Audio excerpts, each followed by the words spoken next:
안녕하세요. 이번 영상에서는 오토캐드 2025 버전에 추가된 신기능에 대해서 설명하려고 합니다. 정식으로 출시되었기 때문에 도움말 페이지에서 내용을 확인해 보실 수도 있고요. 왼쪽 트리에서 새로운 기능을 선택을 해보면 2025 버전에 추가된 기능들을 살펴보실 수가 있는데, 대부분은 기존에 있던 기능들이 조금씩 업데이트 된 거예요. 액티비티라든지 덕스라든지 이런 클라우드와 관련된 기능들도 조금씩 개선됐고, 예전에 10년쯤 전에 추가됐었던 지오로케이션, 지도를 연동하는 기능에서 S3의 지도를 사용할 수 있게 개선되었습니다. 그리고 최근 지속적으로 추가되고 있던 트레이스랑 마크업, 이런 것도 조금씩 개선됐는데, 요번 2025 버전에서 추가된 가장 강력한 기능은 아무래도 반복 사용하고 있는 객체들을 찾아서 자동으로 블록으로 묶어주는 스마트 블록 검색 및 변환이라는 기능이에요. 이렇게 컴퓨터가 알아서 사용 중인 도면을 분석하고 그래서 블록으로 만들어주는 기능이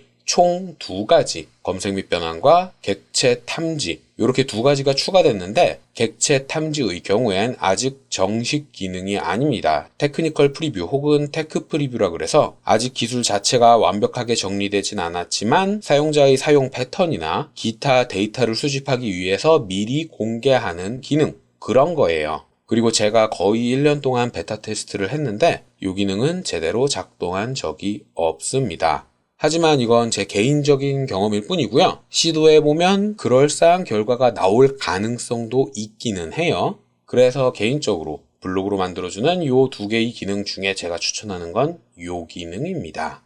자, 그리고 2025에 추가된 기능들 중에 설명할 만한 건 해치가 개선됐다, 이 정도가 설명할 만한 기능이에요. 자, 그러면 한번 사용을 해봐야겠죠? 오토캐드에서 도면을 사용하다 보면 이런 경우 반드시 생깁니다. 다른 사람에게서 도면을 받았는데 블록이 분해되어 있는 경우, 요건 너무 적으니까 저는 요만큼 똑같은 블록들을 잡아서 전부 다 분해해 볼게요. 이렇게 블록이 전부 다 분해된 경우가 있을 겁니다. 그리고 심지어 용량을 줄인다고 퍼즐을 사용해서 원본 정보도 삭제될 수도 있겠죠. 자, 이렇게 동일한 형상의 객체가 도면에 반복 사용되고 있지만 블록을 사용하지 않고 개별적인 객체로 작성되어 있어서 컴퓨터도 느려지고 용량도 늘어나고 사용하기 불편하기도 하고, 이럴 경우엔 요번에 추가된 기능을 사용하시면 됩니다. 자, 일단 검색 및 변환, 요 기능부터 사용을 해볼 텐데, 요건 리본 메뉴에는 버튼이 없어요. 그래서 블록 컨버트, bconvert라는 요 명령어를 알고 있어야만 하고, 대화 상자 없이 앞에 빼기, 하이폰을 붙여서 프롬프트만으로도 실행할 수 있으며, 강조될 객체의 색상을 제어하는 3개의 환경 변수가 있습니다.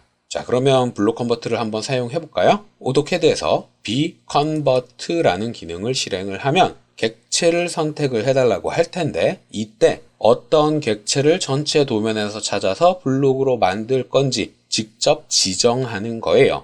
예를 들어 의자를 이렇게 한 개만 딱 선택을 했다. 그러면 도면에서 요거랑 똑같이 생긴 것들을 찾는 겁니다. 그리고 만약 의자 2개를 이렇게 선택했다. 그러면 전체 도면에서 이렇게 생긴 것들을 찾는 거죠. 저는 의자 1개만 선택된 이 상태에서 엔터를 눌러 볼게요. 그러면 오토캐드가 현재 사용 중인 도면에서 제가 선택한 객체들을 전부 다 찾아서 화면에 강조된 색깔로 표시해 줍니다. 그리고 이 색깔을 제어하는 게 밑에 있는 요 변수들이었던 거죠. 자, 잘 살펴보면 객체들이 선택된 것처럼 강조 효과가 표시되고 있죠? 이렇게 강조되어 있는 것들이 각각의 블록으로 생성되는 건데, 사용하다 보면 이 중에 몇 개는 빼고 싶을 수도 있잖아요. 그러면 객체를 선택해서 직접 하나 쿡 찔러도 되고 영역으로 선택해도 되고, 어쨌든 선택해서 선택 해제해주면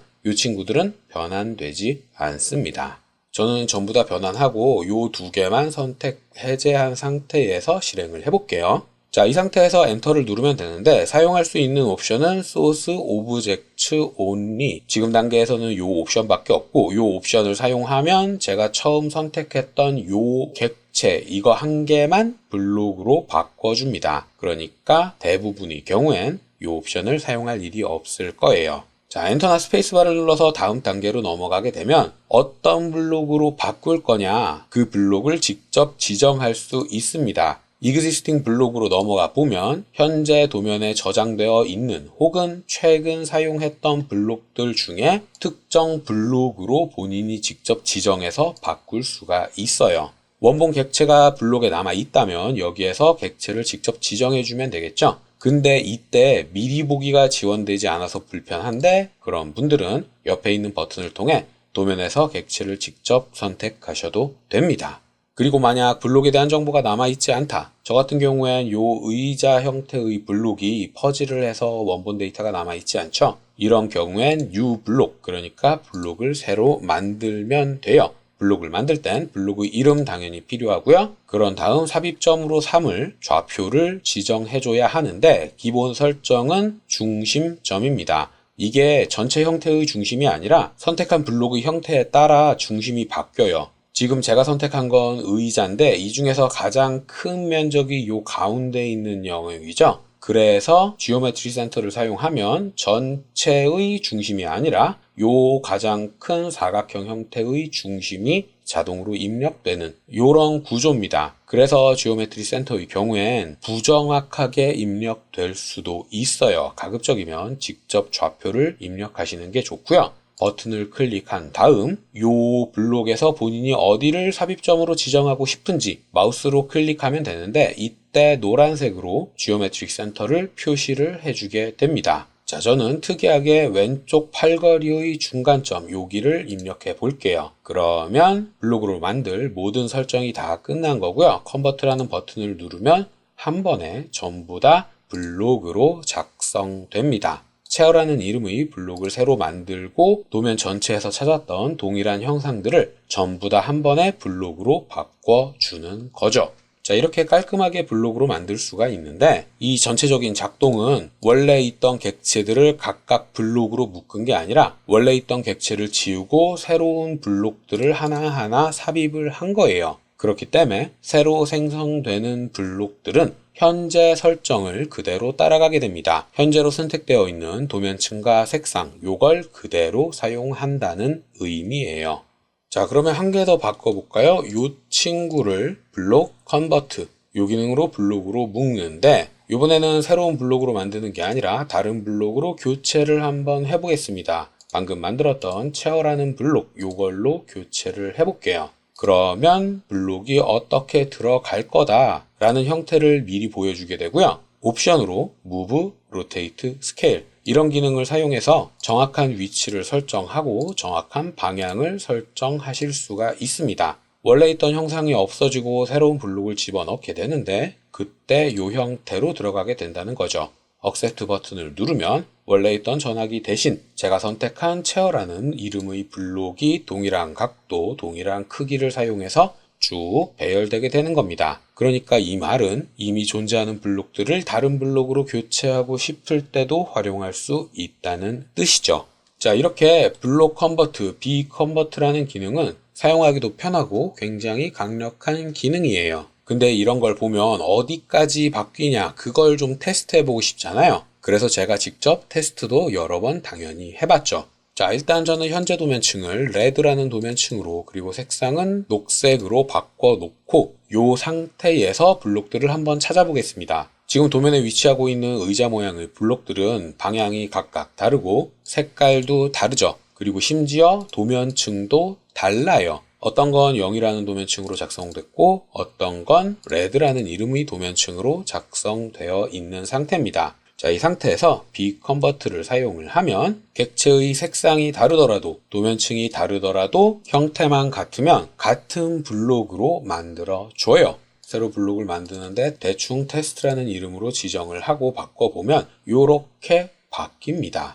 막상 작성된 블록을 선택을 해보면 현재로 설정되어 있는 레드라는 이름의 도면층 그리고 초록색, 즉 현재 값을 그대로 사용해서 블록을 삽입했다라는 거 확인하실 수가 있을 거고요. 이번에는 똑같이 B컨버트를 사용을 하는데 알록달록하게 작성된 이 친구를 사용을 해보면 원본 객체가 알록달록하기 때문에 작성되는 블록도 당연히 알록달록하게 바뀌는 겁니다. 자, 이렇게 블록 컨버트라는 기능은 원본 객체를 어떤 걸 선택하느냐, 그리고 현재로 설정되어 있는 값들이 어떤 거냐에 따라 결과물이 조금씩 달라질 수는 있지만 블록을 찾을 때에는 특성과는 관계없이 형태만 같으면 찾아요. 이런 디테일한 규칙도 알고 있으면 좀 더 편하게 사용을 하실 수가 있고요. 그리고 마지막으로 한 가지 팁을 드리자면, 만약 블록으로 만들 객체들 중에 문자가 포함되어 있다면 블록으로 만들 때 문자의 방향이 뒤집힌다거나 이런 증상이 나올 수도 있습니다. 때문에 문자에는 사용하지 않는 걸 추천해요.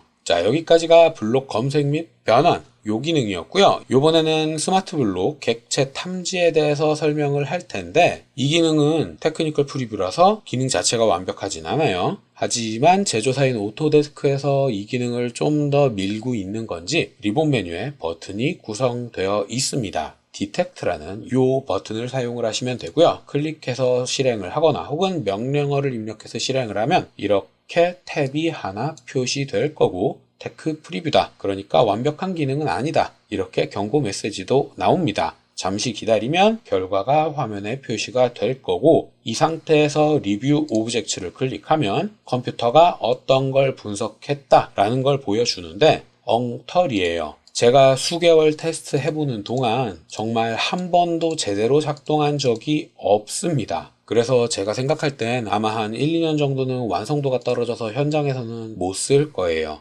하지만 어쨌든 이런 기능도 추가가 되긴 됐다. 이렇게 짧게만 짚고 넘어가겠습니다. 자, 그러면 세 번째, 해치에서 어떤 기능이 추가됐냐? 바로 도형을 직접 그리는 기능이 추가됐어요. 사용 방법은 뭐 그렇게 어렵지는 않습니다. 다만 옵션 키워드가 많고 분기점이 헷갈릴 수가 있어서 익숙해지는 데는 시간이 좀 걸릴 수도 있어요. 자, 해치를 작성하는 기능, 명령어로는 해치겠죠. 이 기능을 실행하면 옵션 키워드가 이렇게 많이 표시됩니다. 저는 테스트 해보느라 모드를 패스로 설정을 해놨기 때문에 하위 옵션들이 쭉 표시가 되는 건데, 보통의 경우엔 인터널 포인트 혹은 셀렉트 오브젝트로 사용을 하겠죠. 이렇게 모드를 기존에 있었던 걸로 바꿔놓고 살펴보면 원래는 객체 선택, 언두, 세팅밖에 없었는데 드로우라는 요 옵션이 추가된 거예요. 그리고 드로우로 들어가 보면 어떤 객체를 그릴 건지 하위 옵션 키워드로 이렇게 설정해 줄 수가 있습니다.